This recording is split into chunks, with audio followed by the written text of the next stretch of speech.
지구를 구성하고 있는 자연과 그 속에서 살아온 생물의 역사를 자연사라고 하는데요. 오늘 주민피플에서는 자연의 역사를 흥미롭게 풀어내서 관람객들에게 호기심을 심어주고 과학 대중화에 앞장서는 박물관 관장을 함께 만나보겠습니다. 네, 서대문 자연사박물관의 이정모 관장 나오셨습니다. 안녕하세요. 안녕하세요. 이정모입니다. 네, 어서 오십시오. 예. 자, 이 수도권에서 유일합니다. 자연사박물관인데 서대문 자연사박물관을 이끌어오고 계십니다. 우선은 이 자연사에 관심이 없으면 보통 못하는 일이거든요. 예. 어떻게 하다가 이 관심이 갖게 되셨나요? 저는 독일로 유학 가기 전까지는요. 예. 자연사라는 말을 들어보지도 못했습니다. 아, 예. 그 당시 이화여자 대학교에 자연사 박물관이 있기는 했지만요.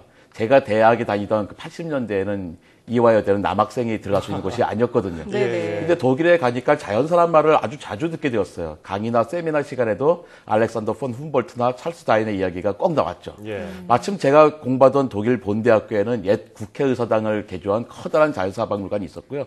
또 국제 도서전으로 유명한 프랑크푸르트에도 커다란 자연사 박물관이 있어서 자주 방문할 수 있었습니다. 예. 네네. 그 박물관에서 화석과 박제 그리고 동물의 뼈대를 보면서 자연사 그러니까 자연의 역사에 대해서 관심을 가지게 되었고요.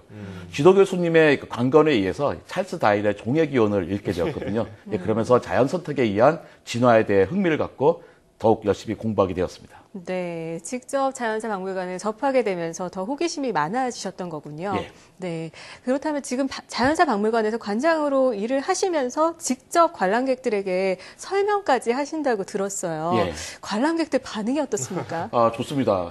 매주 두세 번 정도 직접 관람을 안내합니다. 예. 그래야 이제 박물관의 관람객들의 반응을 알 수 있고 그것을 통해서 전시물을 어떻게 개선할 수 있을지 생각할 수 있기 때문이죠. 제가 먼저 관람객들에게 가서 제안을 해요. 제가 관장인데 같이 둘러보지 않으시겠습니까? 예. 하고요. 자연사박물관은 뭐 지구 역사 46억 년, 그것도 생명의 역사 38억 년이 전시된 곳입니다.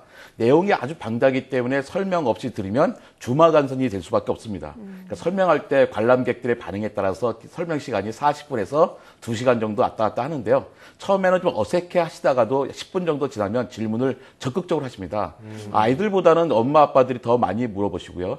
저희 박물관이 원하는 관람객들이 바로 그런 분들입니다. 예. 단순한 비지터가 아니라 뭔가를 질문하고 배우는 러너들이죠. 예, 지금 말씀하는 거 듣고 있는데 머리에 쏙쏙 들어요. 제가 러너가 된 것 같은데 이 공룡 화석에 대한 부분도 있단 말이죠. 예. 얼마 전에 우리 한반도에 거대 도마뱀 화석이 발견됐다는 뉴스를 전해드리기도 했는데 이 분야는 어떻게 연구가 되고 있습니까? 우리나라의 고생물학, 그 가운데도 공룡이나 도마뱀 같은 고척추 동물학을 하시는 분들이 그리 많지는 않습니다. 예. 하지만 그 수준은 매우 높아요. 적은 인원이 좋은 성과를 내고 있다고 할 수 있는데요. 공룡의 경우 대전의 지질박물관 이용단 박사님과 이한계 선생님은 60년 넘게 베일에 쌓여있던 데이노케이루스의 전체 골격 구조와 또 그가 걷는 구조 방식을 밝혀서 작년에 네이처에 발표했죠. 그래서 전 세계의 주목을 받기도 했습니다. 예. 이용남 박사님 연구팀은 일본과 몽골 연구진과 함께 특히 몽골의 고비 사막에서 많은 연구를 하고 있고요. 또 독보적인 성과를 내고 계십니다. 역시 대전의 천연기념물센터의 임정덕 박사님도 남미와 유럽에 이르는 해외 발굴 사이트와 국내에서 많은 활약을 하고 계십니다.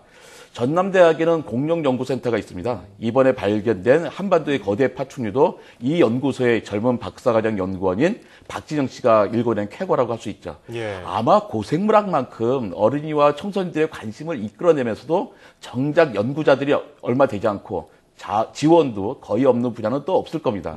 거의 개인적인 뛰어난 역량으로 국제적인 수준을 유지하고는 있지만 예. 이게 언제까지 계속될 수 있을지는 알 수 없죠.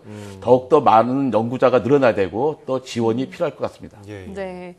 참 많은 연구가 다양하게 이루어지고 있는데요. 이 관장님께서도 직접 책이나 강연을 통해서 과학의 대중화를 위해서 앞장서고 계시잖아요. 예. 네, 그런데 많은 그 과학 콘텐츠들을 보면 주로 어린이들을 위한 공연이 참 많이 있습니다. 예. 보다 좀 다양한 연령대 대중에게 좀 과학을 알리는 어떤 대중화하는 방법, 어떤 변화가 필요할까요? 어떤 과학 관련 프로그램을 만들어도요. 아이들과 청소년들은 그 자리를 꽉 채웁니다. 성인들도 과학에 관심이 있어요. 하지만 성인들이 차지할 기회가 없습니다. 예. 그런데 아이들은 자발적으로 왔다기보다는 교육열이 높은 부모님들이 뭐 억지로 밀어놓은 경우가 많거든요. 그렇죠. 네네. 이런 아이들은 금방 과학에 실증내고요. 또 과학 프로그램에서 보고 들은 걸 부모와 같이 이야기하고 나눌 경우가 별로 없습니다. 어린이와 청소년을 위한 프로그램이 이미 충분히 많이 있거든요. 이제는 오로지 성인만을 위한 프로그램이 필요한 것 같습니다. 진짜로 자기가 관심이 있는 분들이 재밌게 참가하고 그걸 자기 가족들과 함께 나눌 수 있어야 하는 거죠. 무조건 쉽고 재밌기보다는 수준이 있는 강의를 듣고 직접 해보는 기회를 제공해야 될 것 같습니다. 예. 성인들과 부모들이 움직이면 과학 대중화 또는 과학의 대중화는 저절로 이루어지는 거거든요. 예. 예전에 그 이화여대 성인이 됐을 때 못 들어가신 그 분출, 그때 그 서름을 이제 표출하신 것 같아요. 성인들을 위한 과학 프로그램 필요하다. 예. 자, 다시 또 이 자연사 박물관으로 얘기를 돌아가 보면요. 이 많이 찾아올 거 아닙니까? 예. 부모, 뭐 자녀 이렇게 손 이끌려서 올 텐데 재밌게 관람하는 방법 하나 팁 좀 알려주시죠. 네, 자연사 박물관은 여러 번에 나와서 봐야 됩니다. 예. 너무 방대해요. 시대도 방대하고 양도 그렇군요. 방대합니다. 예. 서대문 자연사 박물관 정도의 규모라면요. 적어도 두세 번 정도에 나눠서 조금씩 보시는 게 좋습니다. 그리고 관람하실 때는 어떤 사실이 아니라 왜라는 질문을 아이들과 함께 해보시는 게 좋을 것 같습니다. 요즘 아이들은요. 과학자들보다도 공룡의 이름과 크기 같은 것들을 더 많이 알고 있습니다. 하지만 그런 지식을 쌓는 건 그렇게 중요한 게 아니거든요. 예. 공룡이 왜 저렇게 특이한 모양을 갖게 됐지? 공룡의 몸집이 크다면 어떤 이익이 있는 거야? 공룡들은 짝짓기를 어떻게 했을까? 그런 것들은 과학자들은 또 어떻게 알아내고 있는가? 이런 것들을 궁금해하고 또 그 사실을 알아내는 게 중요한 것들이죠. 예. 네, 그러니까 너무 많은 걸 한꺼번에 보려고 하지 말고 좀 나눠서 보라는 말씀이시죠. 예. 네, 앞으로 관장님의 목표와 계획도 좀 궁금한데요. 어떤 목표를 갖고 계십니까? 서대문 자연사박물관은 뭐 제 입으로 말씀드리긴 뭐하지만 어쨌든 우리나라에서 가장 최고의 자연사박물관입니다. 과학자가 6명이 근무를 하고 있고요. 예. 15가지 이상의 과학 교과서에 소개된 곳이기도 하죠. 또 서울대학과 연세대학교 이화여대 학생들이 수업을 받고 있는 곳이기도 합니다. 뿐만 아니라 서대문 자연사박물관은 뭐 과학 대중화의 뭐 허브라고 인정을 받고 있는데요. 예. 지금까지는 주로 강연이라는 수단을 사용했습니다. 이젠 시민들이 과학자들과 함께 사막을 직접 탐사하고 또 박물관의 실험실에서 화석을 직접 스케일링하고 유전자를 같이 분석하는, 그러니까 직접 시민들이 과학에 참여하는 기관으로 좀 만들고 싶습니다. 예. 하지만 또 성장의 한계를 느끼고 있기도 해요. 그러니까 구립박물관이거든요. 구립박물관이라는 한계가 있습니다. 서대문 자연사박물관이 구립의 한계를 벗어나서 시립 또는 국립기관에 소속될 수 있도록 노력하고 있습니다. 예, 좀 더 부지런하게 움직이셔서 우리 성인들도 아이들도 과학에 더 관심을 갖도록 힘써주시길 기대하겠습니다. 자, 관람객의 목소리에 귀 기울여서 전시물을 개선하는 관장님의 모습도 인상적이고요. 또 생생한 자연과 역사를 배우고 체험하는 것은 물론 박물관 관람의 참재미를 알려주는 관장님을 만나러 서대문 자연사박물관 가보는 것도 괜찮을 것 같습니다.